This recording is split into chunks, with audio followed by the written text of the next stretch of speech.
Oh, my love, my darling, I hungered for your touch.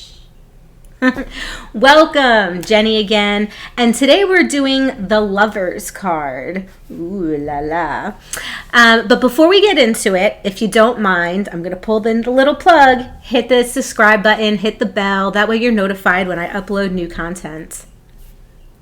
So here we go. So now we come to the point where the Fool finds a mate. He falls in love.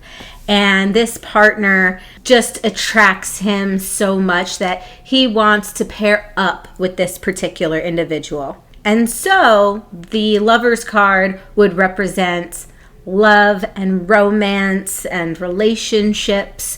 Although those relationships do not necessarily have to be romantic, they can be platonic.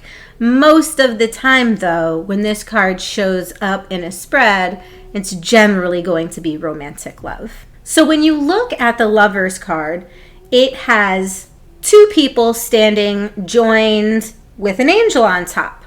There's two trees behind them. So the two people that are standing looking at each other all, that is supposed to represent Adam and Eve. And the angel up at the top is supposed to represent the divinity of their union. In here, we see a few different images of the Hermetic principles of duality, like we have really been talking about for most of the cards, really, and the Hermetic principle of gender, because we do see the gender opposites, the masculine, the feminine, coming together for that union, even though they are dual in nature.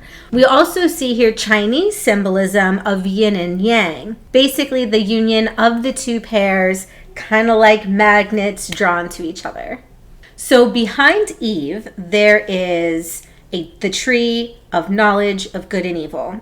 And on that tree, there's a serpent that wraps around that tree. And this is supposed to represent not being able to go back from the choices that we make, no matter what their consequences are. And this also shows, the consequences of innocence lost. And I don't know if you've paid attention to the card, but these two people are very, very naked. And it's not just because they're Adam and Eve. It's not just because this was them, before they are tossed out of paradise, okay?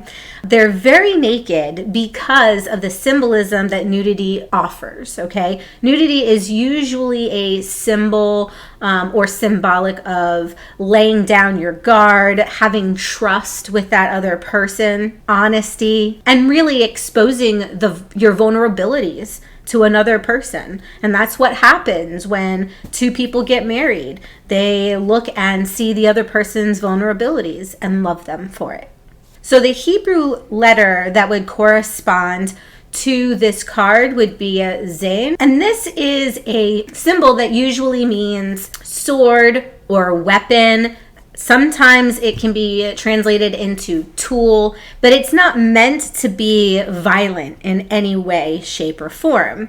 In this regard, it would be like the warrior meditating or sleeping with his weapons off to the side. He's ready, but he's not going to fight anybody, right? He's meditating, he's relaxed, he's cool, he's calm. It could also be reflective of a gardener or a carpenter using a tool to create new things. And that's really the important piece, the important aspect that they focus on when correlating with this card. Inversely, if we would look at this card in the reverse, it would be a lot of mistrust. We would see mistrust. We would see not trusting our partner, maybe some dishonesty, poor choices being made, avoiding our decisions. And like I said, just general disappointment in our choices with our partner and the things that are going on around us. Astrologically, the Lovers correspond to Gemini, the constellation Gemini.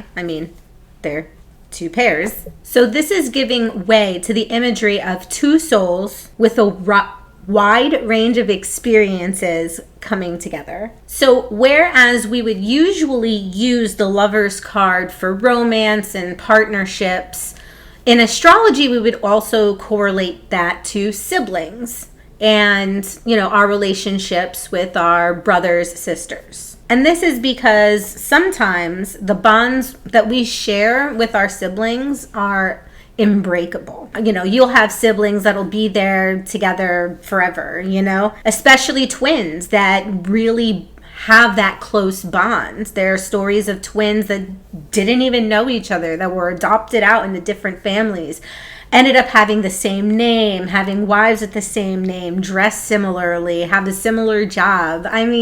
Crazy things.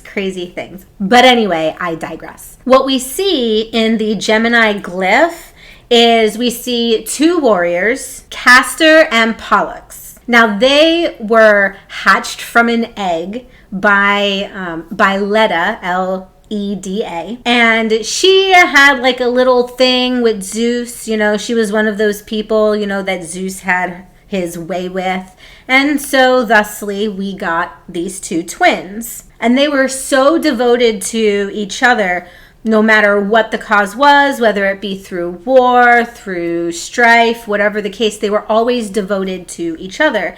And thusly, Zeus created the constellation in their honor when they passed. So Gemini also rules over communication and controls free expression and how we communicate. Gemini also rules over sibling relationships, like we had previously discussed. And again, making this correlation with communication and siblings are generally the first people that we learn how to communicate with. Yes, other peers when we go to school, but siblings are really like our first social interaction. So we're always the closest to them, hence the reason why we have this extra imagery of brother and sister, not just romance. Gemini is the third sign and rules over Mercury and the third house of the zodiac. Now, this is the place where astrologers go to look for how you communicate, again, siblings and your relationships with your siblings, and also how your elementary education will go. So very much so like how Mercury rules over the magician. If Gemini rules over Mercury, it's going to be pretty connected to that magician, right? Being elementary education. And astrologically, where would we look for that? But right into Gemini and Mercury in the third house area-ish.